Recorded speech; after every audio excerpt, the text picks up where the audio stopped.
সামনের ফার্মেসির কাছে গিয়ে গাড়িটা দাঁড় করা, আর এই নে কিছু টাকা। এই টাকা দিয়ে ওই দোকান থেকে এক প্যাকেট কন্ডোম নিয়ে আয়। নেহা ম্যাডামের এরকম কথা শুনে অবাক হয়ে যায়। পিছনের দিকে তাকিয়ে থাকি ড্যাব ড্যাব করে। তখনই নেহা ম্যাডাম আমাকে ধমকের সুরে বলে, কিরে, কি বলছি তোর কানে যাচ্ছে না? বললাম যে দোকানের সামনে গাড়িটা দাঁড় করা, আর টাকা নিয়ে গিয়ে ওই প্যাকেট কিনে নিয়ে আয়। নেহাকে আর কোনো প্রশ্ন না করে ফার্মেসির কাছে গাড়ি দাঁড় করাতে নেহার কাছ থেকে টাকা নিয়ে ফার্মেসি থেকে প্যাকেট কিনে নিয়ে নেহার হাতে গুজে দিয়ে গাড়ি স্টার্ট দিয়ে পুনরায় যেতে লাগে। ঠিক তখনই সামনে থাকা গ্লাসের দিকে তাকিয়ে নেহা ম্যাডামকে দেখে স্বাধীন অবাক হয়ে যায়।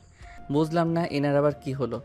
আমার দিকে তাকিয়ে বাঁকা হাসি দিচ্ছে, আবার ঠোঁট কামড়াচ্ছে। এনার মতিগতি আমার একদমই ভালো লাগছে না। আবার ফার্মেসি থেকে ওইসব কিনে আনলো।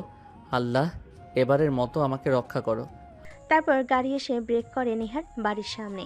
গাড়ি থেকে নেমে নেহা বাড়ির ভিতর প্রবেশ করতে নিয়ে পেছনের দিকে এসে স্বাধীনকে বলে, শোন, রাত 12টার সময় আমার রুমে যাবি। যদি না যাস তাহলে কিন্তু তোর খবর আছে, তোর চাকরি থেকে বের করে দেব। আর আমি এটা ভালো করেই জানি যে তোদের সংসার চলে তোর এই চাকরি দিয়ে। যদি তোর চাকরি চলে যায় তাহলে তোর পরিবারকে নিয়ে তোকে পথে নামতে হবে। আচ্ছা ম্যাম, যাব। বাট আপনি এত রাতে আপনার রুমে ডাকছেন কেন? সেটা না হয় তুই রাতেই আমার রুমে আসলে জানতে পারবি।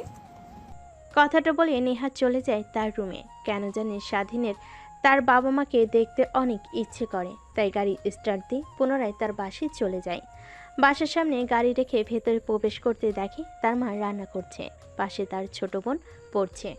মা দেখো, ভাইয়া এসেছে। ভাইয়া, তুমি আমার জন্য কি নিয়ে এসেছো? চকলেট নিয়ে আসো নাই? আমি আমার ছোট্ট পরিটার জন্য কখনো চকলেট আনতে ভুলে যাই নাকি? এই নাও চকলেট। আর হ্যাঁ, একদমই বেশি খাবে না। আজকে একটা খাবে, কালকে একটা, না হলে দাঁতে কিন্তু পোকা লাগবে। বাবা রে, এই অল্প বয়সে তুই সংসারের হাল ধরেছিস। তোর বাবার অবস্থা দিন দিন অবনতি হচ্ছে।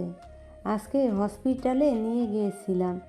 ওনারা বলেছে যদি 1 মাসের মধ্যে হার্ট অপারেশন না করি তাহলে তোর বাবাকে আর বাঁচানো যাবে না। তোকে কথাটা বলতে চাই না, তারপরও বললাম। তুই যেন কোনো চিন্তা করিস না, আল্লাহ একটা না একটা কিছু করবেই। কি বলছো তুমি? আগে বলবে না?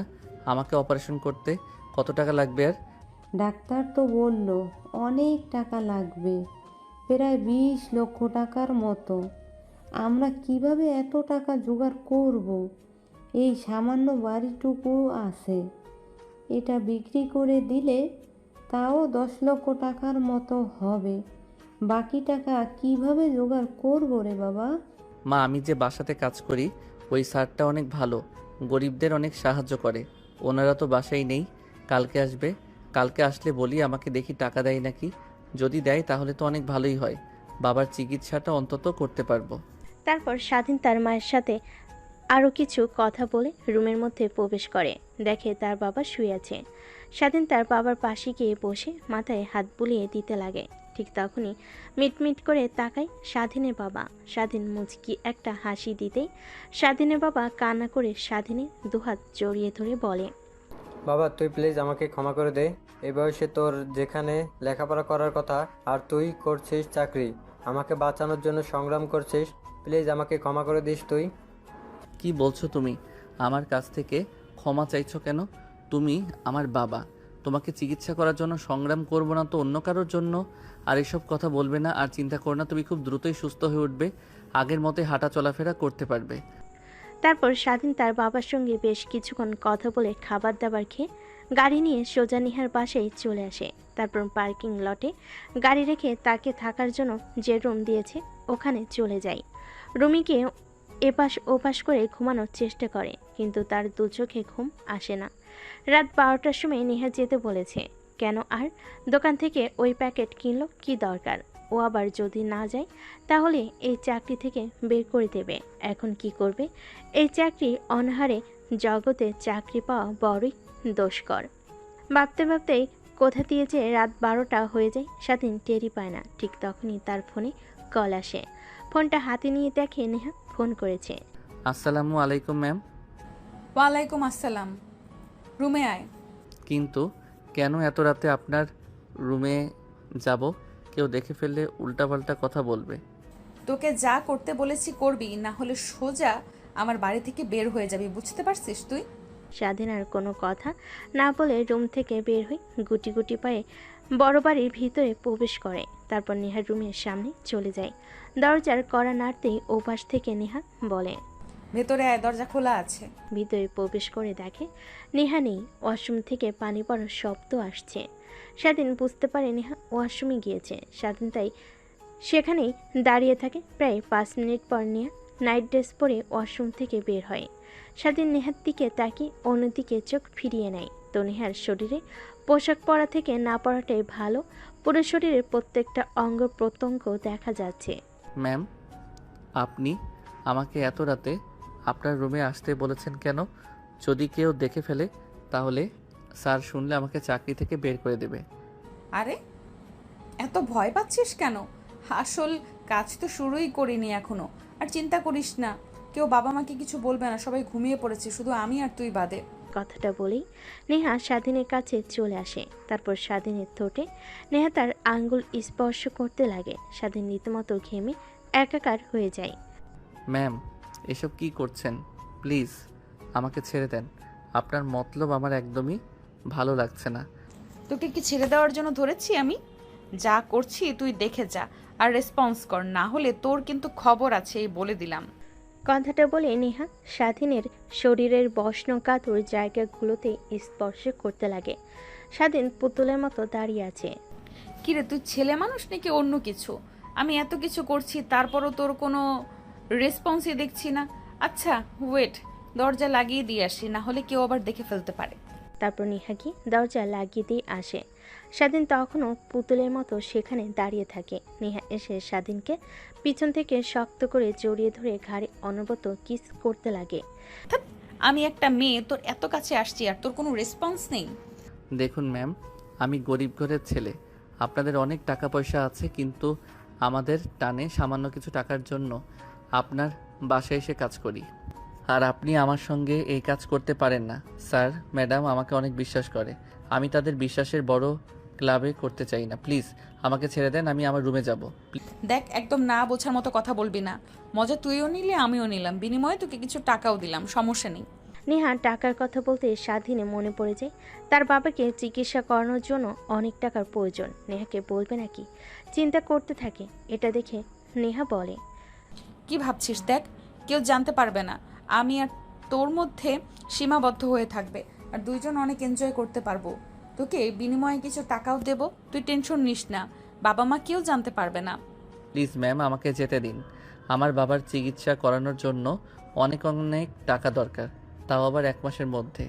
আমি যেভাবেই পারি টাকা জোগাড় করে আমার বাবার চিকিৎসা করাবই। প্লিজ আমাকে যেতে দেন।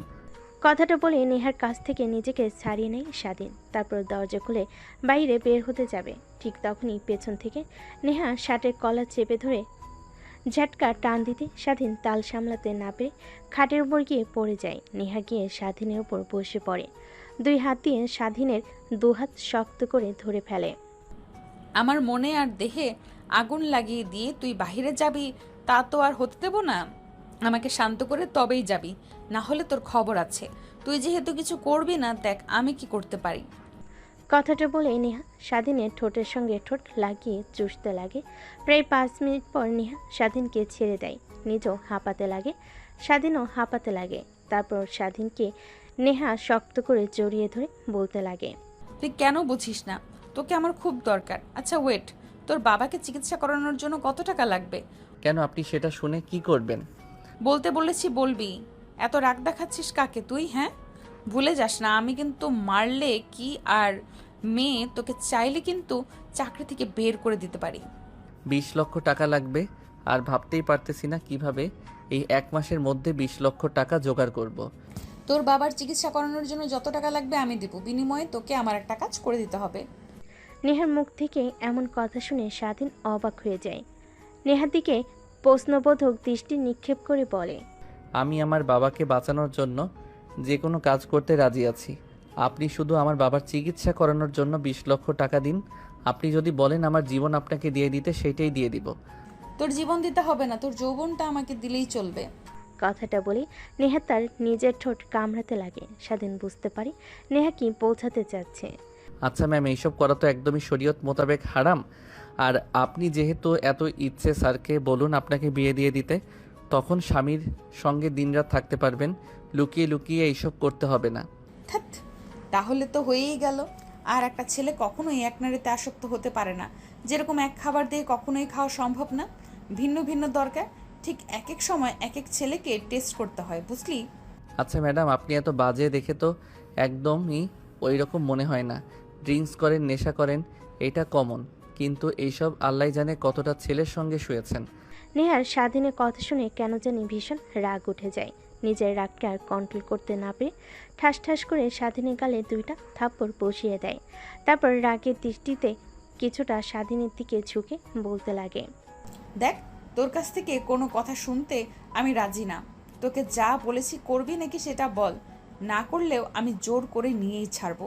তোকে আমার মনে ধরেছে। আর হ্যাঁ, একটা কথা, তুই প্রথম যে কিনা এই নেহার দেহ ভোগ করবি। ঠিক তখনই স্বাধীনের চোখে ভাসতে লাগে তার বাবার হাসি মাখা মুখটা। স্বাধীন বুঝতে পারে কোনোভাবেই এই মাসের মধ্যে কেন আগামী 10 বছরও 20 লক্ষ টাকা কোনোভাবেই জোগাড় করতে পারবে না। এখন শুধুমাত্র নেহার সত্যটা মানলেই তার বাবাকে চিকিৎসা করা সম্ভব। কি হলো, তুই তোর বাবাকে বাঁচাতে চাস না? আর যদি তুই আমার সঙ্গে এই কাজটা না করিস, তাহলে তুই যেখানেই যাস আমি তোর চাকরি করতে দেব না। সবখানে গিয়ে সবাইকে মানা করে দিব, আর দেখব তুই তোর বাবাকে কিভাবে চিকিৎসা করাস। স্বাধীন বুঝতে পারে সে ফেঁসে গেছে। নেহার সত্ত্বে রাজি হয়ে যাওয়া ছাড়া কোনো উপায় নেই। তাই স্বাধীন বলে, আচ্ছা ঠিক আছে, আমি আপনার সব শর্তে রাজি আছি। তাহলে শোন, প্রথম শর্ত, কোনো মেয়ের দিকে একদমই তাকানো যাবে না আমি ব্যতীত। দ্বিতীয় শর্ত, আমি যখন বলবো যেইভাবেই হোক তোকে আমার রুমে আসতে হবে, আর আমাকে সুখ দিয়ে তবে তোকে যেতে হবে। এর আগে গেলে তোর বাবাকে আমি মেরে ফেলবো। তৃতীয় শর্ত, একদমই এই বিষয়ে কাউকে বলবি না। চতুর্থ শর্ত, আমার বান্ধবীরা আসলে ওদের কাছ থেকে সব সময় দূরে দূরে থাকার চেষ্টা করবি, কারণ ওরা আমার থেকে বেশি লুচ্ছি। ঠিক আছে। তাহলে আয় আমার কাছে, দীর্ঘ প্রতীক্ষার অবসান ঘটুক। তারপর স্বাধীন ধীরে ধীরে নেহার দিকে যেতে লাগে। এক পর্যায়ে নেহার শরীর থেকে সম্পূর্ণ পোশাক খুলে ফেলে স্বাধীন। প্রত্যেকটা স্থানে কিচ করতে লাগে। স্বাধীনের প্রত্যেকটা স্পর্শে কেঁপে উঠতে লাগে। এক পর্যায়ে নেহা বলে ওঠে, ড্রয়ারের মধ্যে ওইটা আছে। তারপর এর আগে একদমই যদি উল্টাপাল্টা কিছু হয়ে বাচ্চা পেটে চলে আসে তখন কি হবে? তারপর স্বাধীন ড্রয়ার খুলে প্যাকেটটা বের করে নেহাকে সুখ দিতে লাগে। দুজন হারিয়ে যায় ভালোবাসার এক অটল গভীরে। ভালোবাসা বললে ভুল হবে। দুই শরীরের লালসায় পড়া এক মেয়ের তার বাবাকে চিকিৎসা করানোর জন্য এত টাকা প্রয়োজনে এক ছেলে এভাবে কেটে যেতে লাগে প্রায় 3 ঘন্টা। নেহা স্বাধীনের বুকের উপর শুয়ে থাকে, ঘন ঘন নিঃশ্বাস ফেলতে লাগে। স্বাধীনে কেন জানি নিজের অজান্তে তার চোখ দিয়ে 2 ফোঁটা পানি বের হয়ে যায়। স্বাধীন তার হাতের উল্টো পিঠ দিয়ে মুছে ফেলে। বান্ধবীদের কাছ থেকে শুনেছি এইটাতে নাকি অনেক সুখ, কিন্তু কখনো বিশ্বাস করিনি। আজ হাড়ে হাড়ে উপলব্ধি করতে পারলাম। এর জন্যই ওরা বলতো, বিশ্বাস কর তুই প্রথম ছিলি। এই দেখ তার প্রমাণ। তারপর নেহা স্বাধীনকে বিছানার চাদরে দেখাতে লাগে রক্তের ছিটা পড়ে আছে। স্বাধীন বুঝতে পারে নেহা যতই খারাপ হোক না কেন, কিন্তু এর আগে কখনোই এই কাজ করেনি। এটা তার প্রমাণ। আমি এত সুখ কখনো ভাবতেও পারিনি এইটার মধ্যে। চল বিয়ে করে ফেলি, লুকিয়ে লুকিয়ে এইসব করা থেকে ভালো, তাই না? তোকে আর হারাতে চাই না আমি।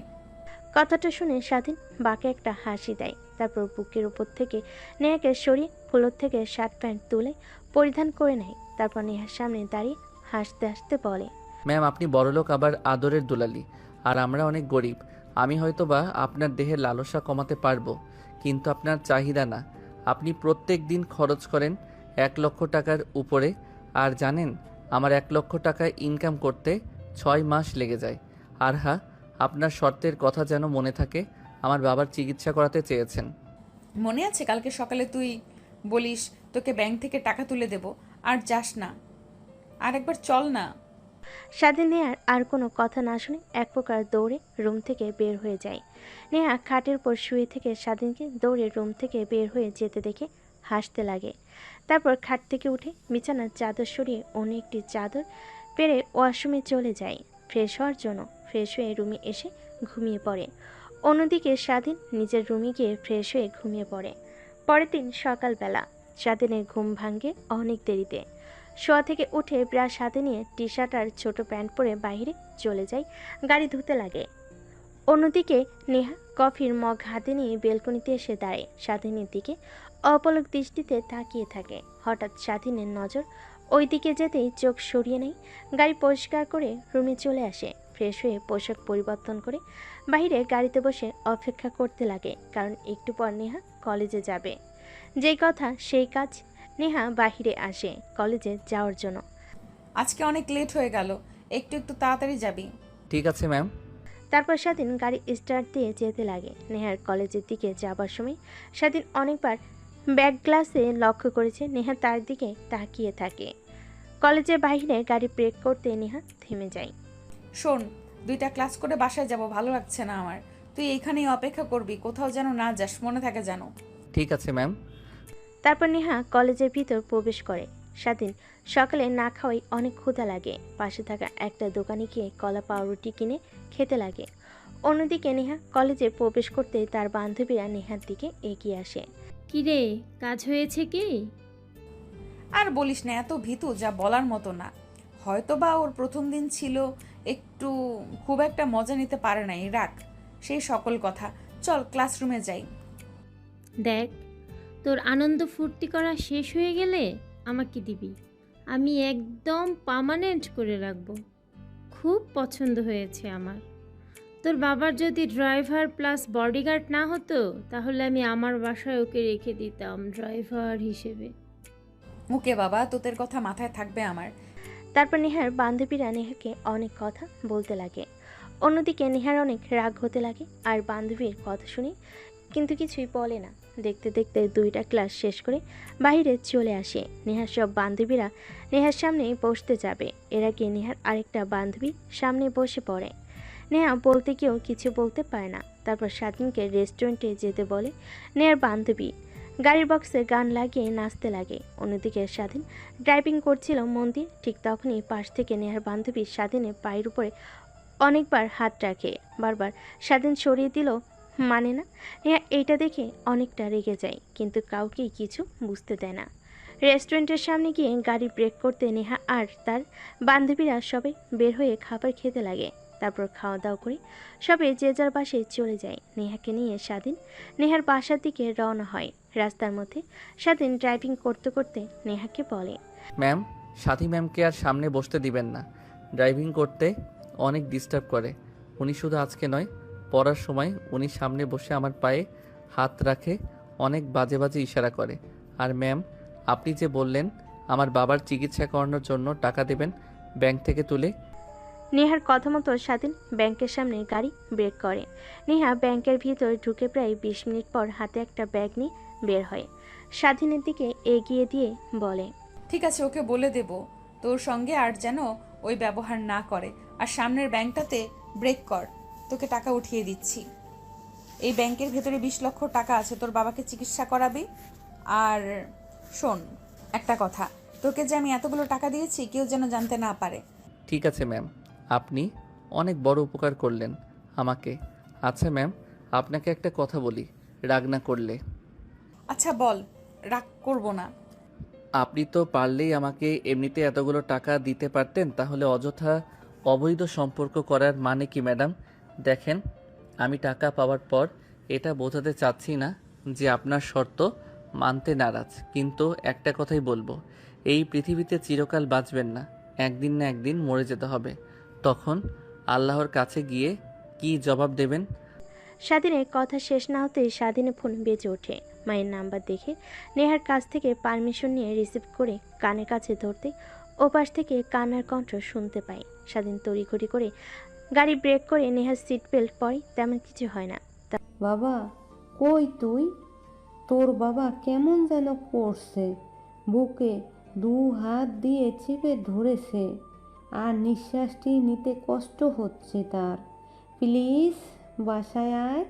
আচ্ছা মা, আসছি আমি এখনই। তারপর স্বাধীন অশ্রুসূচক দৃষ্টিতে নেহার দিকে তাকিয়ে বলে, ম্যাম, প্লিজ কিছু মনে করবেন না।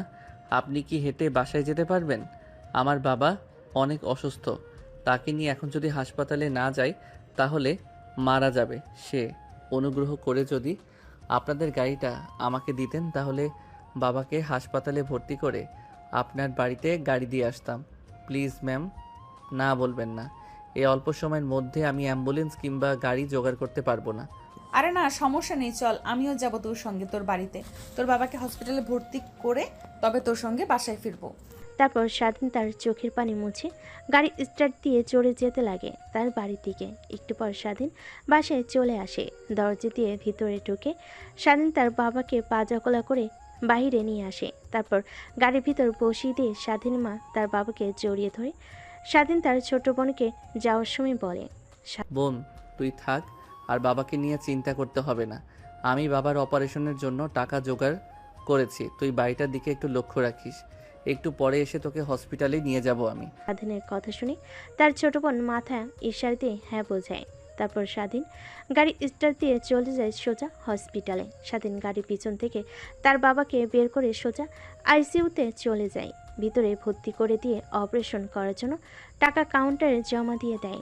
অপারেশন থিয়েটারের সামনে পায়চারি করতে লাগে স্বাধীন।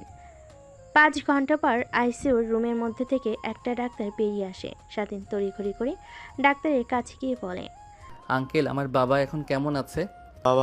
তোমার বাবা একদম বিপদমুক্ত আছে, আর সময় মতো অপারেশন করাইয়ে তোমার বাবার কন্ডিশন একদম আগের মতো হয়ে যাবে।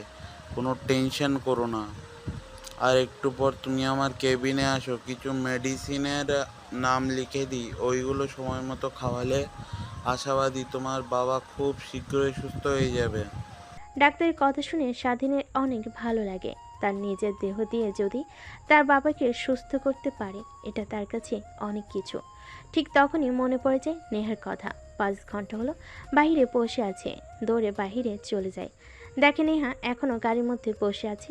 সেদিন দরজা খুলে নেহাকে বলে, সরি ম্যাম, আসলে মাথায় আপনার কথা ছিলই না। বাবাকে আইসিইউতে ভর্তি করে দিলে টাকা থাকায় সঙ্গে সঙ্গে অপারেশন শুরু হয়, আর আপনার কথা মনে নাই আমার, তাই সেখানে দাঁড়িয়েছিলাম। Sorry, I am really sorry madam. আরে সরি বলতে হবে না, চল এখন বাসায়। তারপর স্বাধীন গাড়ি স্টার্ট দিয়ে পুনরায় যেতে লাগে নেহার বাড়ির দিকে। একটু পর নেহাকে নামিয়ে দিয়ে নেহার কাছ থেকে বিদায় নিয়ে সোজা তার বাসায় চলে আসে। স্বাধীন তার ছোট বোনকে নিয়ে হসপিটালে চলে যায়। আবার নার্সের কাছে স্বাধীন তার বাবার কথা জিজ্ঞেস করে একটা কেবিন দেখিয়ে দেয়। তারপর স্বাধীন কেবিনে প্রবেশ করে নিজের অজান্তে চোখ দিয়ে খুশির পানি বের হতে লাগে। দেখে তার বাবা তার মার সঙ্গে কথা বলছে। বাবা, তুই এসেছিস? কত সময় হলো তোকে খুঁজছি। আমি কিন্তু পারছি না। আয় আমার পাশে বয়। আর তুই আমার অপারেশন করানোর জন্য এতগুলো টাকা কোথা থেকে পেলি? আমি যে বাসাতে কাজ করি বডিগার্ড প্লাস ড্রাইভার হয়ে, উনি অনেক ভালো। তোমার কথা বলতেই আমাকে টাকা দিয়ে দেয়। কে এই ব্যক্তি যে আমাদের একের পর এক সাহায্য করে চলেছে? একটাবার অনেক দেখা করতে ইচ্ছে করছে।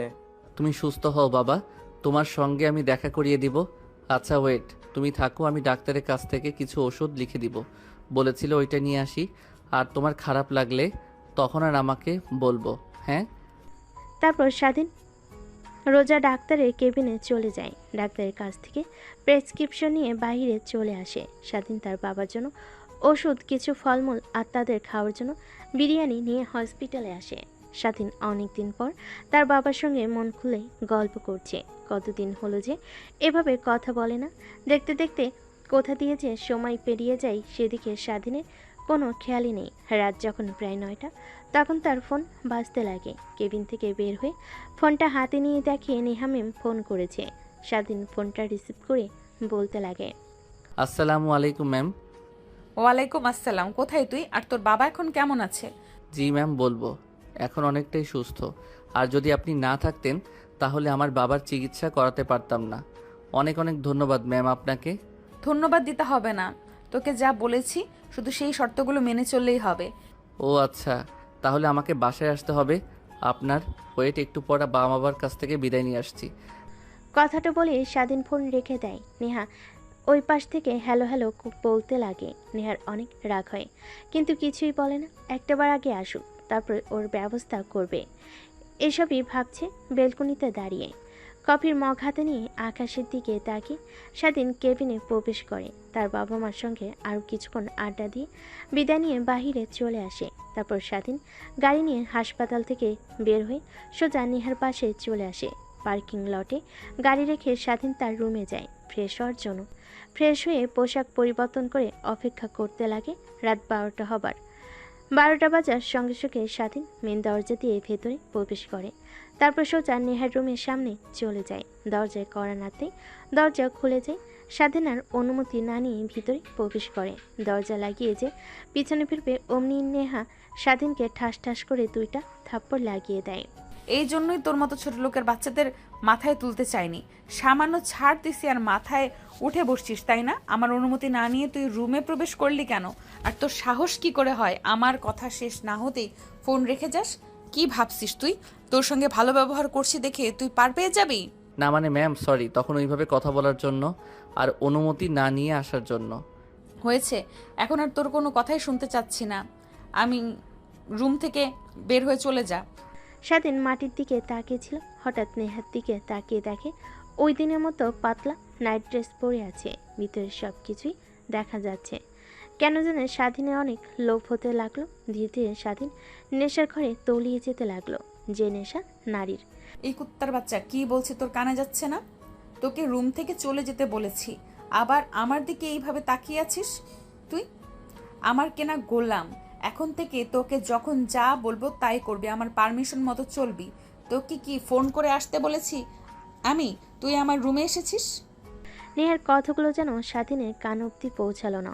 অবলোক দৃষ্টিতে তাকিয়ে থাকে নেহার দিকে। নেহা খানিকটা ভয় পেয়ে যায় স্বাধীনের তাকানো দেখে। স্বাধীনের কাছে এসে ঠাস ঠাস করে থাপ্পড় দিয়ে বলে, কি বলছি তোকে, তুই শুনতে পারছিস না নাকি? রুম থেকে বের হয়ে যা। নেহার কাছ থেকে থাপ্পড় পেয়ে নেহার কাছ থেকে থাপ্পড় খেয়ে স্বাধীন আরও রাগ উঠতে লাগে। তারপর সেখানে আর না দাঁড়িয়ে দরজার দিকে আসতে লাগে। দরজার কাছে এসে দরজা লাগিয়ে দেয়, কিন্তু সেটা বাড়ি থেকে না, ভেতর থেকে। নেহা গিয়ে সোফায় বসে পড়ে। সামনের দিকে তাকাতেই অবাক হয়ে যায়। কিরে, তোকে কি বললাম তোর কানে যায়নি? বললাম রুম থেকে চলে যা, এখনো দাঁড়িয়ে আছিস আবার আমার দিকে তাকিয়ে আছিস। নেহা অনবরত স্বাধীনকে উল্টাপাল্টা কথা বলেই চলেছে, কিন্তু স্বাধীন নেহার কথায় কোনো পাত্তা দেয় না। তারপর নেহার দিকে গুটি গুটি পায়ে এগিয়ে আসতে লাগে। নেহা এটা দেখে খানিকটা ভয় পেয়ে যায়। ধীরে ধীরে নেহার যত কাছে আসে স্বাধীন তত কিছু করতে লাগে। এক পর্যায়ে দেওয়ালের সাথে পিঠ ঠেকে যায়। দেখ, একদম ভালো করছিস না তুই, কিন্তু তোকে এই পৃথিবী থেকে চিরতরে মুছে ফেলবো যদি আমার দিকে আর একবারও আসছিস। কেন ম্যাম? আপনার তো শরীরের অনেক ভালো খিদা মিটিয়ে দিচ্ছি। নেহা কোনো কিছু বুঝতে না পেরে পাশে থাকা টি টেবিলের উপরে থাকা ল্যাম্পপোস্টটা স্বাধীনের দিকে ছুঁড়ে মারে। স্বাধীন হাত দিয়ে ধরে ফ্লোরে রেখে দেয়। অনবরত নেহার দিকে এগিয়ে যেতে লাগে। এক পর্যায়ে নেহার কাছে এসে স্বাধীন নেহার দুহাত শক্ত করে মুখ বন্ধ করে নেয়। দেখ, তুই কিন্তু তোর লিমিট ক্রস করছিস, ভালো হবে না কিন্তু, এই বলে দিলাম। ছেড়ে দে আমাকে, না হলে তোর বাবাকে, তোর পরিবারকে আর তোকে মেরে ফেলবো কিন্তু আমি। আমার ভালো রূপ দেখেছিস, কিন্তু ভয়ঙ্কর রূপ দেখিসনি। নেহার কথার কোনো জবাব না দিয়ে স্বাধীন অনবরত নেহার শরীরে স্পর্শ করতে লাগে। স্বাধীনের প্রত্যেকটা স্পর্শে নেহা কেমন যেন শিহরণ হতে লাগলো। এক পর্যায়ে স্বাধীন নেহাকে কিস করতে লাগে। প্রথমে নেহা বাধা দিল, পরে নেহার বাধা দেয় না, স্বাধীনের সঙ্গে রেসপন্স করে। তারপর নেহাকে খাটের উপর ফেলে দেয়। নেহার শরীর থেকে এক এক করে পোশাক খুলতে লাগে। আজ স্বাধীনের দিকে তাকিয়ে ভাবতে লাগে, এর আবার কি হলো যে কিনা আমার কথার উপরে কখনো কথা বলেনি, যখন যা করতে বলেছি তাই করেছে। আজ এই ভয়ঙ্কর রূপ ধারণ করেছে, এর হাত থেকে বাঁচা তো দুষ্কর হয়ে যাবে। এমন কি করে ফেলেছি আমি ওকে? তারপর স্বাধীন ও নেহাকে শক্ত করে জড়িয়ে ধরে নিমিষেই দুজন হারিয়ে যায় ভালোবাসার এক অতল গভীরে। প্রথমে নেহা বাধা দিলেও পরবর্তীতে আর বাধা দেয় না। পরের দিন সকালবেলা নেহা নিজেকে আবিষ্কার করে স্বাধীনের বুকে। নেহার কেন যেন অনেক ভালো লাগা কাজ করে। শোয়া থেকে না উঠে স্বাধীনকে শক্ত করে জড়িয়ে ধরে আবার ঘুমিয়ে পড়ে। অন্যদিকে স্বাধীনের ঘুম ভাঙতে নেহাকে তার শরীর ওপর থেকে সরিয়ে স্বাধীন সোজা তার রুমে চলে আসে আর ভাবতে লাগে, দেখ কালকে আমার কি হয়েছিল। নেহা ম্যামের সঙ্গে একদমই কাজটা ঠিক করা হয়নি। ও নিজের রাগী ওনার পারমিশন না নিয়ে ওনার সঙ্গে জোর জবরদস্তি করেছি। উনি যদি আমার কিংবা আমার পরিবারের কোনো ক্ষতি করে তখন কি হবে? না, ম্যামের কাছ থেকে ক্ষমা চাইতে হবে, না হলে উনি আবার যে কোনো সময় রেগে আমার পরিবারের উপর কিংবা আমার উপরে আক্রমণ করতে পারে। তারপর স্বাধীন ওয়াশরুমে চলে যায়, ফ্রেশ হয়ে গোসল করে বাইরে চলে আসে। বাইরে এসে গাড়ি পরিষ্কার করতে লাগে। প্রত্যেক দিনে নাই নেহা কফির মগ নিয়ে বাইরে এসে দাঁড়িয়ে স্বাধীনের দিকে তাকিয়ে থাকে। অবশ্য এই তাকিয়ে থাকায় নেহাকে স্বাধীনের প্রতি দুর্বল করে তুলেছে। স্বাধীন দেখেও না দেখার ভান করে গাড়ি পরিষ্কার করতে লাগে। তারপর রুমে গিয়ে ফ্রেশ হয়ে সোজা নেহার রুমের সামনে গিয়ে দরজা কড়া নাড়তে লাগে। নেহা দরজা খুলে স্বাধীনকে দেখতে পেয়ে খানিকটা অবাক হয়ে যায়। কিরে, তুই এখানে এত সকালে? কিছু কি হয়েছে? তোর বাবার চিকিৎসার জন্য আরও টাকা লাগবে নাকি? না ম্যাম, আই এম সরি। আসলে আপনার সঙ্গে রাতে অনেক জোর জবরদস্তি করে ফেলেছি। আমি নিজের মধ্যে ছিলাম না, কেমন যেন হয়ে গিয়েছিলাম। প্লিজ আমাকে ক্ষমা করে দিন। আরে না, আমি কিছুই মনে করিনি, বিশ্বাস কর। প্রথম দিনের থেকে তুই আমার সঙ্গে জোর করে যে করেছিস, ওই দিন আরও বেশি মজা পেয়েছি, তাই তো কিছু মনে করিনি। আর একটু পর আমি বের হব, আমার এক বান্ধবীর বাসায় যাব। আমাকে নামিয়ে দিয়ে তুই তোর বাবার কাছে চলে যাস। অবশ্য কালকে তোকে ওইভাবে কথাটা না বললেও পারতাম। তোর জায়গায় আমি থাকলে ঠিক একই কাজ করতাম। তারপর নেহার কাছ থেকে স্বাধীন নিচে চলে আসে, গাড়িতে বসে অপেক্ষা করতে লাগে। নেহার আসার প্রায় 5 মিনিট পর নেহা এসে গাড়িতে উঠে পড়ে। তারপর স্বাধীনকে অ্যাড্রেস বলতে সেই দিকে যেতে লাগে। অবশ্য নেহার সব বান্ধবীদের বাসা স্বাধীনের চেনা আছে। এক পর্যায়ে নেহার দেওয়া অ্যাড্রেস অনুযায়ী স্বাধীন গিয়ে গাড়ি দাঁড় করায়।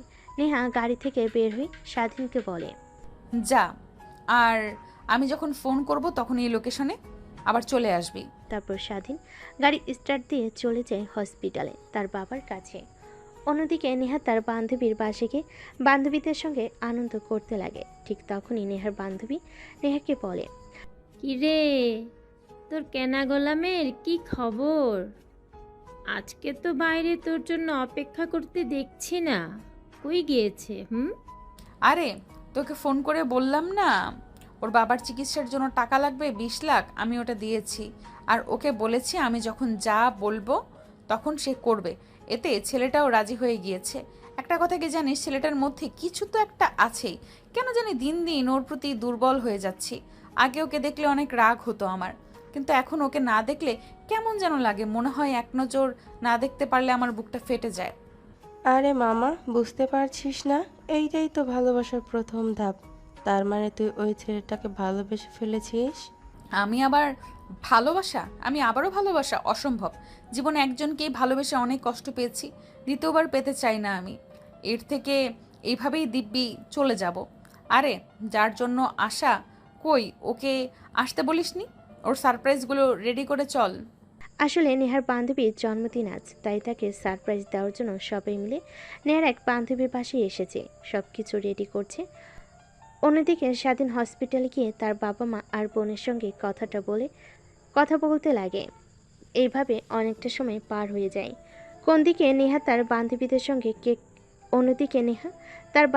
সঙ্গে কেক কেটে আনন্দ করতে লাগে। এক পর্যায়ে নেহা সব বান্ধবীরা মিলে ট্রুথ আর ডেয়ার গেমস খেলতে লাগে। এভাবে পেরিয়ে যায় অনেকটা সময়। দেখতে দেখতে বিকেল হয়ে যায়। ঠিক তখনই নেহার ফোনে কল আসে। মা, কোথায় তুই? বিকেল হয়ে গেছে, এখনো বাসায় আসছিস না যে? আগে বলো, তোমরা কোথায়? বাসায় এসেছো কি? হ্যাঁ, আমি আর তোর মা তো গ্রাম থেকে বাসায় চলে এসেছি। সকালে আসার পর থেকেই তোকে দেখছি না, এত বেলা হয়ে গেল তাও বাসায় ফিরছিস না। কোথায় আছিস তুই? জলদি বাসায় ফিরে আয়, কতদিন হলো তোকে দেখি না। আচ্ছা, তুমি একটু ওয়েট করো, আমি আসছি। একটা বান্ধবীর বাসায় আছি। তারপর নেহা ফোন রেখে দেয়, স্বাধীনকে ফোন করে আসার জন্য। একটু পর স্বাধীন চলে আসে। তারপর নেহাকে নিয়ে বাসায় চলে আসে। নেহা তার বাবা মাকে দেখলে দৌড়ে এসে জড়িয়ে ধরে। অনেক দিন হলো দেখা হয় না। গ্রামে ঘুরতে গিয়েছিল তার মা বাবা, কিন্তু নেহার গ্রাম পছন্দ হয় না।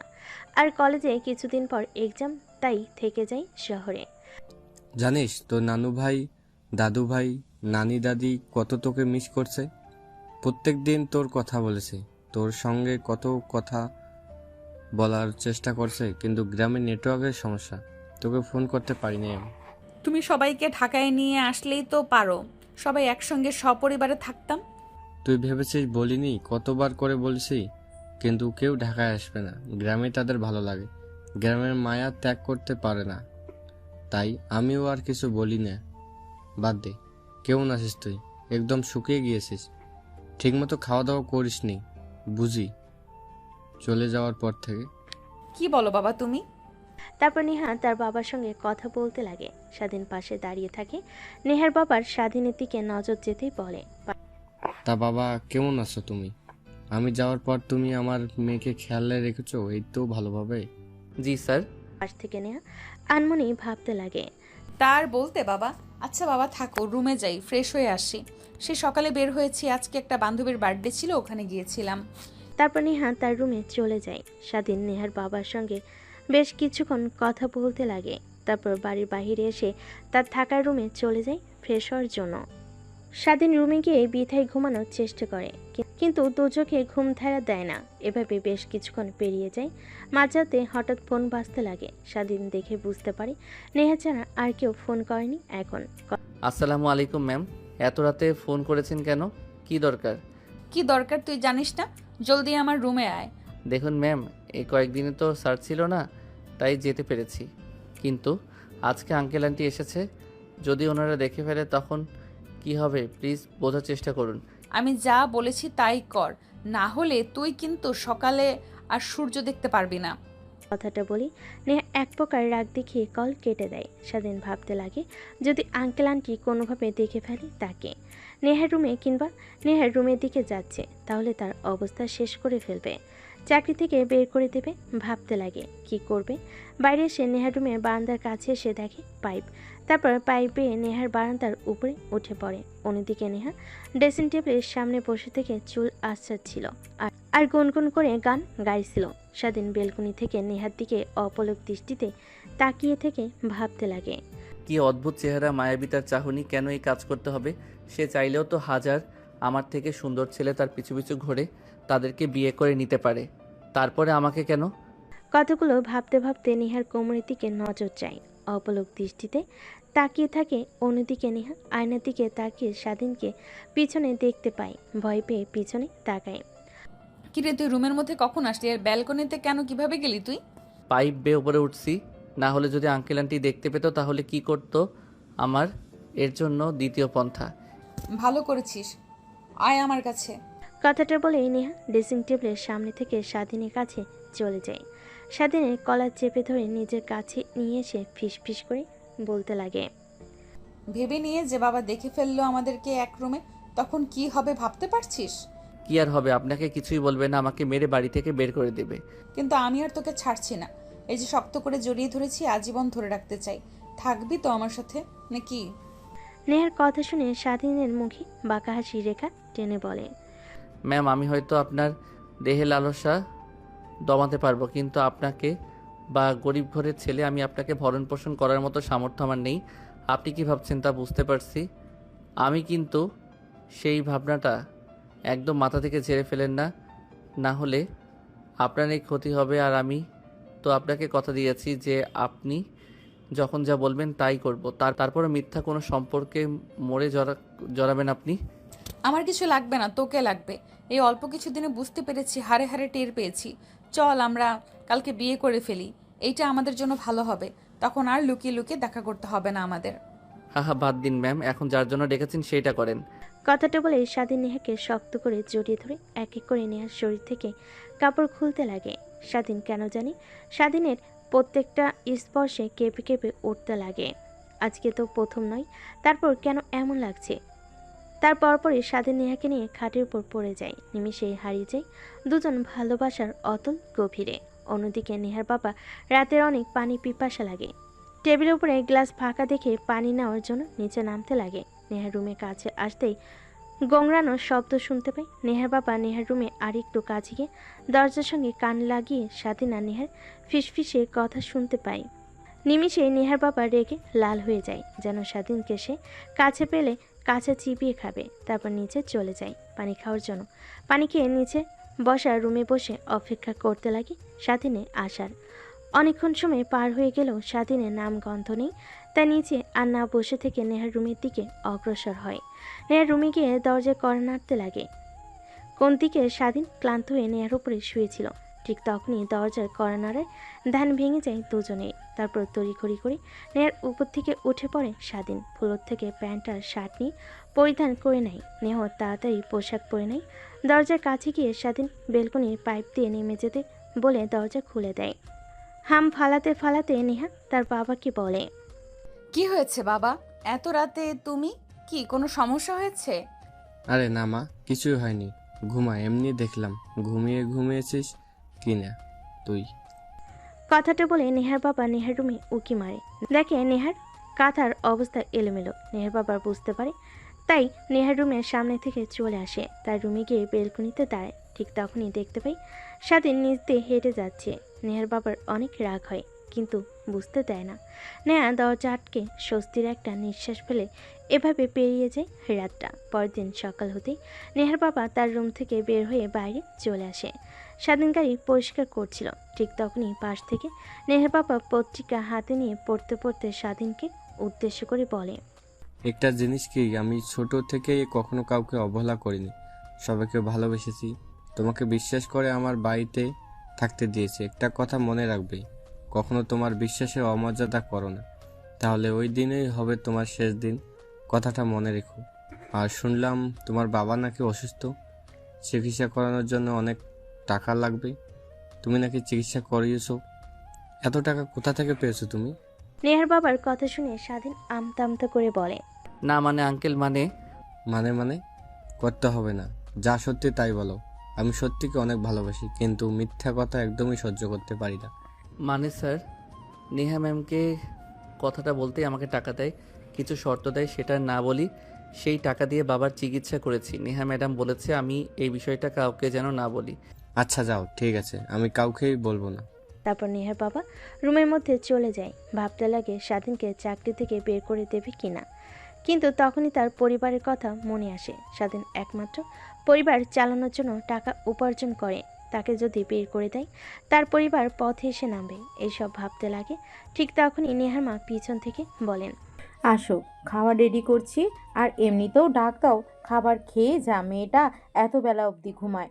তারপর নেহার বাবা নেহার রুমে কর্নারতে দরজা খুলে দেয়। দেখেন নেহা গোসল করে চুল শুকাচ্ছে। তারপর নেহা তার বাবার সঙ্গে কিছু কথা বলে নিচে চলে আসে খাবার খাওয়ার জন্য। টেবিলে বসে খাবার খাচ্ছিল। ঠিক তখনই নেহার বাবা বলতে লাগে, নেহা মা, তোর জন্য একটা বিয়ের সম্বন্ধ এসেছে। আমি রাজি হয়েছি। আমার বন্ধুর ছেলে বিদেশ থেকে লেখাপড়া করে বাংলাদেশে এসেছে। অনেক শিক্ষিত আর ভদ্র একটা ছেলে। আমি কথা বলেছি ছেলেটার সঙ্গে, অনেক ভালো লেগেছে আমার। বিকেলে ওনারা বাসায় আসবে তোকে দেখার জন্য। বাবা কি বলছো এগুলো? তুমি না বললে যে আমার মনে যখন চায় তখন বিয়ে শাদীর বিষয় নিয়ে কথা বলবে? আমি এখন বিয়ে করতে চাচ্ছি না, লেখাপড়া শেষ করব তারপর। তুমি কেন এখন বিয়ের কথা আনছো?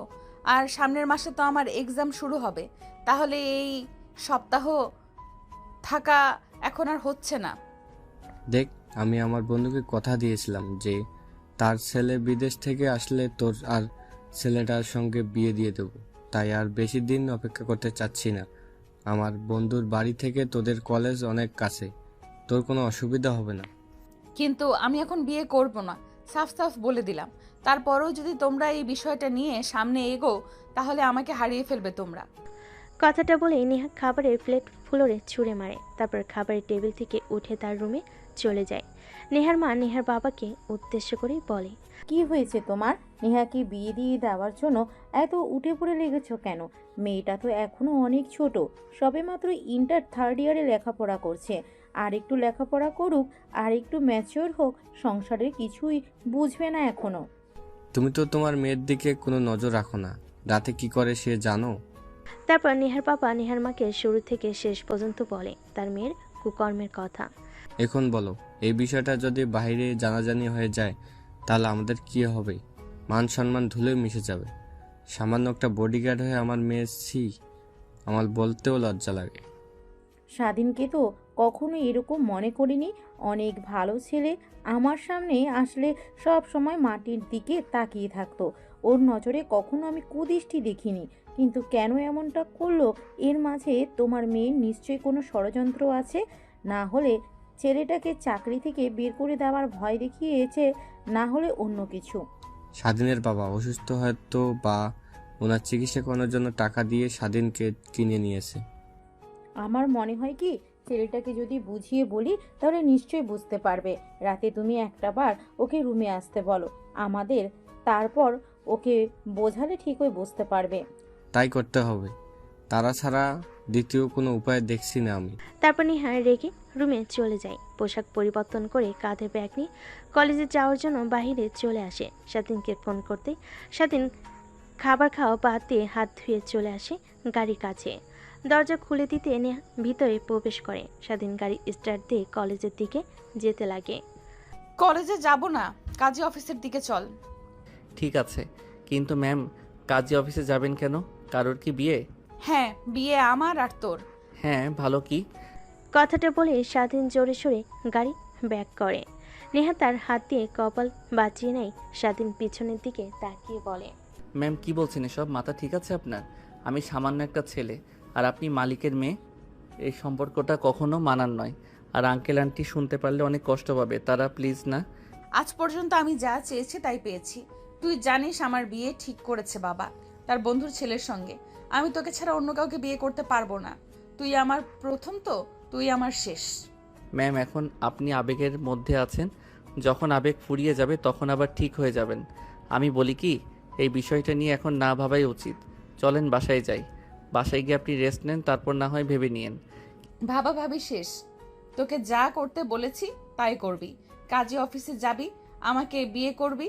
তোর কি মনে নেই আমি যে তোকে শর্ত দিয়েছিলাম আমার কথা তোর মানতে হবে? হালে হলে তোকে যা করতে বলি না কেন। কিন্তু ম্যাম বিয়ের মতো একটা পবিত্র সম্পর্ক নিয়ে এভাবে না খেলা উচিত না। এতে আপনার আর আমার দুজনের ক্ষতি হবে। লোক সমাজে আপনার বাবা মামা মুখ দেখাতে পারবে না, আপনিও পারবেন না। আপনার বান্ধবীদের সামনে গিয়ে কি বলবেন আমার স্বামী একটা বডিগার্ড? এইটা নিয়ে তোকে একদমই ভাবতে হবে না। আমি সব বান্ধবীদেরকে ফোন করে কাজী অফিসে আসতে বলেছি, ওরা অপেক্ষা করছে। তাড়াতাড়ি চল। আর যদি আমাকে বিয়ে না করিস তুই, তাহলে তোর বাবা এখনো হসপিটালে ভর্তি আছে। আমি একটা কল করার সঙ্গে সঙ্গেই তোর বাবাকে বের করে দিবে হসপিটাল থেকে। তারপরে কি হবে তুই তো বুঝতেই পারছিস। না ম্যাডাম প্লিজ না, আপনি যা করতে বলবেন তাই করব, তাও আমার বাবার কোনো ক্ষতি করবেন না। কিছু করতে হবে না সোনা, এখন শুধু আমার সঙ্গে কাজী অফিসে যাবে আর আমাকে বিয়ে করবে, তাহলেই তোমার চলবে। তারপর নেহার এক প্রকার জোড়াজড়িতে স্বাধীন কাজী অফিসের সামনে চলে যায়। সেখানে আগে থেকে নেহার সব বান্ধবীরা অপেক্ষা করছিল। গাড়ি বের করতে নেহার সব বান্ধবীরা এগিয়ে আসে। কিরে, কি হয়েছে তোর? আচমকা ফোন করলি আর বললি কাজী অফিসে বিয়ে করব। কাকে বিয়ে করবি? কাউকেই তো দেখছি না। কেন? এই যে এটাই তোদের দুলা ভাই। স্বাধীনকে দেখে কথাগুলো বলে নেহা। নেহার বান্ধবীরা সবাই অবাক হয়ে নেহার দিকে বড় বড় দৃষ্টিতে তাকায়। কি শেষমেশ তুই বডিগার্ডকে বিয়ে করবি? হ্যাঁ করব, তাতে তোদের কোনো সমস্যা আছে? আমাকে থাকতে বলতে পারি। তোদেরকে যার জন্য ডেকেছি সেটা কর, আমার বিয়ের সাক্ষীদের ভেতরে।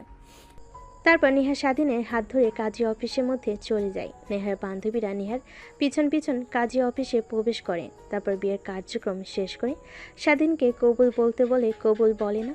নেহা স্বাধীনের দিকে তাকাতেই কবুল বলে ফেলে। এভাবে বিয়ের কাজকর্ম শেষ হয়ে যায়। নেহার বান্ধবীরা বাহিরে দাঁড়ায়। তারপর নেহার বান্ধবী নেহাকে বলে, বিয়ে তো করলি, নে ঠিক আছে, এবার আমাদের ট্রিট দে। চল রেস্টুরেন্টে চল, তোদেরকে মন ভরে আজকে খাওয়াবো। তারপর এক এক করে সবাই গাড়িতে উঠে বসে। সাথীর সামনে বসতে গেলে নেহাকে পিছনে বসতে বলে নেহা গিয়ে সামনেই বসে পড়ে স্বাধীনের কাছে। তারপর সোজা রেস্টুরেন্টে চলে আসে। এক এক করে সবাই নেমে রেস্টুরেন্টের মধ্যে ঢুকে যায়। স্বাধীন গাড়িতে বসে থাকে। নেহা এটা দেখে রেগে স্বাধীনকে গাড়ির ভেতর থেকে কলার চেপে ধরে বের করে নিয়ে আসে। কিরে, তোকে ইশারা দিয়ে বললাম না আয়, তারপরেও তুই এখানে বসে আছিস কেন? আপনারা যান ম্যাডাম, আমি যে কি করব এর থেকে বাহিরে গাড়ির মধ্যে বসে অপেক্ষা করি। যান, আপনারা গিয়ে আনন্দ করেন। নেহা স্বাধীনের কথা শুনে অনেক রাগ হয়। ঠাস ঠাস করে দুইটা থাপ্পড় লাগিয়ে দিয়ে বলে, ভুলে যাস না এখন তুই আমার কিন্তু স্বামী। আগে ছিলি বডিগার্ড, কিন্তু এখন পুরোটাই ভিন্ন। সব সময় আমার সঙ্গে থাকবে। আর আজ থেকে ম্যাম একদমই বলবি না, নাম ধরে কিংবা বউ বলে রাখবি। আমি পারবো না আপনাকে নাম ধরে ডাকতে, ম্যাম বলে ডাকবো। তোর যা ইচ্ছা তাই বলে ডাকিস, এখন চল আমাদের সঙ্গে। তারপর নেহা স্বাধীনের এক হাত জড়িয়ে ধরে রেস্টুরেন্টের ভিতর প্রবেশ করে। নেহার বান্ধবীরা সবাই বসে খাবার অর্ডার দিয়ে ফেলে। তারপর সবাই একসঙ্গে খাবার খেয়ে অনেক আনন্দ করে। তারপর নেহার বান্ধবীরা নেহাকে বিদায় জানিয়ে চলে যায়। গাড়িতে উঠে পড়ে। স্বাধীন উঠে পড়ে, স্টার্ট দিয়ে বাড়ির দিকে যেতে যাবে। ঠিক তখনই নেহা বলে, চল তোর বাবাকে দেখতে যাব, এখনো তো হসপিটালে দেখে আসা হয়নি। আর কেউ বলে আসি আপনার ছেলে বিয়ে করেছে। যা হয়েছে আমাদের দুজনের মধ্যেই সীমাবদ্ধ থাক না, এটা বাহিরে জানানোর কোনো দরকার নেই। আর আমার বাবা মা জানতে পারলে অনেক কষ্ট পাবে। তারা তাদেরকে না জানিয়ে বিয়ে করেছি, আর আঙ্কেল আন্টি জানলে তো আমাকে জ্যান্ত পুঁতে রাখবে। তোকে কি বলেছে? আমি তোকে কি বলেছি মনে নেই? এই যে হাত ধরেছি, মরতে হলে একসঙ্গে মরবো, কখনোই এই হাত ছাড়ছি না। কথাটা বলে নেহা স্বাধীনের হাত ধরে আঙ্গুলের মধ্যে মুষ্টিবদ্ধ করে নেয়। তারপর স্বাধীন এক হাতে আলতো করে একটা চুম্বন দেয়। স্বাধীনে কেন জানি অনেক ভালো লাগা কাজ করে, কিন্তু তা প্রকাশ করে না। নেহার কাছ থেকে হাত ছাড়িয়ে গাড়ি স্টার্ট দিয়ে হাসপাতালের দিকে যেতে লাগে। অবশ্য দেখতে ইচ্ছে করছিল, ঠিক তখনই নেহা তার মনের কথা বলে ফেলে। একটু পর হাসপাতালে চলে আসে। নেহা বাড়ি থেকে কিছু ফুডস কিনে নেয়। তারপর স্বাধীনের বাবার কেবিনে গিয়ে দেখেন স্বাধীনের মা আর বোন বসে তার বাবার সঙ্গে কথা বলছে। স্বাধীন গিয়ে পাশে বসে পড়ে নেহাকে একটা চেয়ারতে বসার জন্য। বাবা তুই এসেছিস? তোর কথা অনেক মনে পড়ছিল। আমার ফোন করব, কিন্তু তোর মা বলে ফোন বাসায় রেখে এসেছে। দেখো তুমি মনে করেছো আর আমি চলে এসেছি, এখন কেমন লাগছে? হ্যাঁ অনেক ভালো লাগছে। আমার ডাক্তার বলেছে কালকে আমাদের রিলিজ করে দিবে, বাসায় যেতে পারবো আর আমি আগের মতো হাঁটাচলা করতে পারবো। বাবা আমার চিকিৎসার জন্য তুই এত টাকা কোথা থেকে জোগাড় করলি? তোকে অনেক হার্ডওয়ার্ক করতে হয় তাই না? আরে না বাবা, এটা দেখছেন ম্যাডাম, তিনি আমাকে টাকা দিয়েছেন তোমার চিকিৎসা করানোর জন্য। আর অনেক ভালো, আমারে যেই বাসায় কাজ করি ওই বাসার মালকিনের মেয়ে। আর আপনার ছেলের বউ? কি? হ্যাঁ মা, আপনার ছেলে আমাকে বিয়ে করেছে আপনাদেরকে না জানিয়ে। এরকম কথা বলবে এখানে কখনো ভাবতেও পায়নি স্বাধীন। তারপর নেহাকে এক হাত ধরে কেবিনের বাইরে নিয়ে আসে। তারপর উচ্চস্বরে বলতে লাগে, আপনাকে কি বললাম শুনতে পাননি? বললাম না আমার মা বাবার সামনে গিয়ে কখনো এইসব কথা বলবেন না। ভুল হয়েছে, আপনার কাছ থেকে টাকা নিয়ে আমার বাবাকে চিকিৎসা করিও। এর থেকে আমার বাবা যদি মারা যেত ভালো হতো। আমার বাবা অপারেশন করেছে, হার্টের সমস্যা। যদি আবার কিছু হয় তাহলে আপনার খবর আছে। তুমি আমাকে এইভাবে কথা বলতে পারলে? তোমার স্ত্রীকে রেগে কথা বলতে পারলে? যাও, তোমার সঙ্গে আর কোনো কথা নেই আমার। তারপর নেহা স্বাধীনকে রাগ দেখিয়ে স্বাধীনের সামনে থেকে হসপিটালের বাইরে চলে আসে। স্বাধীন কেবিনে প্রবেশ করে স্বাধীনের মা আর তার বাবা তার দিকে অগ্নি দৃষ্টিতে তাকিয়ে থাকে। বিশ্বাস করো বাবা মা, উনি যা বলছেন একদমই মিথ্যা কথা। সব সময় ফান করে তো, তাই তোমাদের সঙ্গে দুষ্টামি করেছে। উনি আমার মালকিনের মেয়ে, উনি কখনো আমাকে বিয়ে করতে পারে? তাহলে মেয়েটাকে এইভাবে হাত ধরে বাহিরে নিয়ে গেলে কেন? আর কোথায় চলে গেলে? নাকি ভিতরে নিয়ে আয়? ধন্যবাদ বলতে হবে তো, বাবাকে এতগুলো টাকা চিকিৎসার জন্য দিয়েছে সে। অন্য আরেকদিন বলো, আমি বাসায় নিয়ে গেলে তখন। এখন যেতে হবে। ফোন করেছে আঙ্কেল, আর কালকে আমি এসে তোমাদেরকে নিয়ে বাসায় রেখে আসবো। তারপর স্বাধীন তার মা বাবার কাছ থেকে বিদায় নিয়ে চলে আসে হসপিটালের বাইরে। এসে দেখে নেহা রাগ করে গাড়িতে বসে আছে। স্বাধীন গাড়ি স্টার্ট দিয়ে যেতে লাগে। পিছন থেকে নেহা ভাবতে লাগে, এ কাকে বিয়ে করলাম? স্ত্রী রাগ ভাঙাতে পারে না। তারপর স্বাধীন গাড়ি চালাতে চালাতে বলতে লাগে, জানি না ম্যাম কিসের জন্য আমাকে বিয়ে করেছেন, কিন্তু কখনোই আমার কাছ থেকে স্বামীর অধিকার আশা করবেন না। হ্যাঁ, এটা আশা করতে পারেন আপনার শারীরিক চাহিদা পূরণ করতে পারবো, কিন্তু কখনো স্বামীর যে ভালোবাসা ওইটা কখনো আমার কাছ থেকে পাবেন না আপনি। কেন জানি স্বাধীনের বলা কথাগুলো নেহার বুকে তীরের মতো বেঁধে, কিন্তু স্বাধীনকে কিছু বলতে দেয় না। মন মারা হয়ে যায় স্বাধীনের কথা শুনে। একটু পর গাড়ি এসে ব্রেক করে বাড়ির সামনে। গাড়ি থেকে নেমে সোজা রুমে চলে যায়। দরজা লাগিয়ে দিয়ে কান্না করতে লাগে। জীবনে কখনো কাউকে ভালোবাসলাম না, এত ছেলে আমার পেছনে ঘুরলো, কখনো কাউকে পাত্তাও দিলাম না, শেষমেশ এমন একজনকে ভালোবাসলাম যে কিনা কখনো আমাকে মেনে নিতে পারবে না। মানবে কি করে? আমি তো তাকে সামান্য টাকা দিয়ে দেহের লালসা মিটিয়েছি। অনেক বাজে মেয়ে, আমাকে হিসেবে সে চেনে, কখনো স্ত্রী হিসেবে মানতে পারবে না। এইটা তো যে কোনো ছেলেই। কথাটা ভেবে নেহা কান্না করতে লাগে। অন্যদিকে নেহার মা মেয়েকে রেখে রুমে গিয়ে দরজা আটকে দিতে দেখে নেহার মা রুমের সামনে এসে দরজায় কড়া নাড়তে লাগে, কিন্তু নেহা দরজা খোলে না। এক পর্যায়ে নেহার মা অনেক ভয় পেয়ে যায়। তারপর নেহার বাবার কাছে গিয়ে বলে, নেহা এই যে শুনছো, নেহা রুমে এসে দরজা লাগিয়ে দিয়েছে। এত টাকাটাকি করছি কিন্তু দরজা খুলছে না। কি হয়েছে তুমি একটু আবার দেখো তো। বাবা কথাটা শুনে অনেক ভয় পেয়ে যায়, দৌড়ে নেহার রুমের সামনে চলে যায়, দরজায় কড়া নাড়তে লাগে।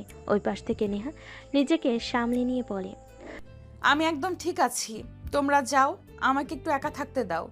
তুমি একটা কাজ করো, স্বাধীনকে ফোন করে আসতে বলো। ও তো নেহার সঙ্গে সারাক্ষণ থাকে, কি হয়েছে ওর কাছ থেকে জানতে পারবে। স্বাধীন বাধ্য ছেলের মতো নেহার বাবার রুমে আসে। নেহার বাবা ও স্বাধীনের কাছে এসে বলে, দেখো বাবা, তোমাকে আমার ছেলের মতো মানে, তোমাকে চাকরি দিয়েছে। তোমার দুর্দশা দেখে আমার, তোমার কথা শুনে এবং তোমাকে দেখে এখনো আমার অনেক ভালো লাগে। তুমি মনোযোগ দিয়ে কাজ করো। কি করি বলো? নেহার কি হয়েছে? রুমে এসে কান্না করছে কেন? স্যার, আপনাদেরকে সব কথা বলবো। প্লিজ আমাকে চাকরি থেকে বের করে দিবেন না, তাহলে আমার পরিবারের না খেতে পেয়ে মারা যাবে। আর আমি নেহা ম্যামের কাছ থেকে দূরে দূরে থাকবো, উনাকে ডিভোর্স দিয়ে দিব। স্বাধীনের কাছ থেকে এরকম কথা শুনে নেহার বাবা মা অবাক হয়ে যায়। তারপর স্বাধীন নেহার বাবা মাকে শুরু থেকে শেষ পর্যন্ত বলে তাদের বিয়ের বিষয়। নেহার বাবা মা দুজনে অবাক হয়ে যায়। তারপর স্বাধীন রুম থেকে চলে যায়। তারপর নেহার বাবা মা আর দুজনে দুজনের মধ্যে কথা বলতে লাগে। তোমাকে বলেছিলাম না, তোমার মেয়ে নিশ্চয়ই স্বাধীনকে কোনো না কোনো চক করে ফেলেছে, না হলে ছেলেটা কখনোই এই কাজ করতো না। দেখেছো, আমার কথা সত্যি হলো। আর আমি বলি কি, তুমি ওদের সম্পর্কটা মেনে নাও, না হলে অনেক ভালো। আর আমাদের তো টাকা পয়সার কোনো অভাব নেই, একমাত্র মেয়ের সুখ মানে আমাদেরও সুখ, কি বলো। তারপর নেহার বাবা ভাবতে লাগে, নেহার মায়ের বলা কথাগুলো ঠিকই তো বলেছে, ছেলেটা অনেক ভালো, যতটুকু সে চেনে। তারপর সে রাজি হয়ে যায় স্বাধীনকে ডেকে নিয়ে এসে।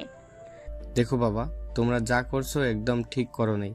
তারপরেও আমি আর তোমার আন্টি তোমাদের সম্পর্কটা মেনে নিয়েছি। এখন তুমি আমার মেয়েকে কীভাবে রাগ ভাঙাবে আর আমার মেয়েকে নিয়ে সুখে থাকবে? তুমি জানো না? তুমি জানো? হ্যাঁ, আরেকটি কথা, আমার মেয়েকে কখনো যেন দুধ খেয়ে থাকতে না দেখে, তাহলে তোমার কিন্তু খবর আছে। স্বাধীন কথাটা শুনে অবাক হয়ে যায়। মা বাবা সালাম করে নেহার মা বাবাকে সালাম করে। তারপর নেহার মা আর বাবার সঙ্গে কিছু কথা বলে নেহার রুমের সামনে চলে আসে। দরজায় কড়া নাড়তে লাগে, কিন্তু নেহা দরজা খোলে না। স্বাধীন নেহাকে ডাকতে লাগে, দরজা খুলে দিতে বলে, তুই এসেছিস কেন? আমি তো বাজে মেয়ে, আমি তো স্ত্রী হওয়ার যোগ্য না, অনেক খারাপ মেয়ে, তারপরও আবার আমাকে ডাকতে এসেছিস? যা এখান থেকে। নেহা আর কোনো কথা বলতে না দিয়ে নেহাকে সরিয়ে রুমের মধ্যে প্রবেশ করে। সেদিন দরজা আটকে দিয়ে নেহার দিকে বাঁকা দৃষ্টিতে তাকায়।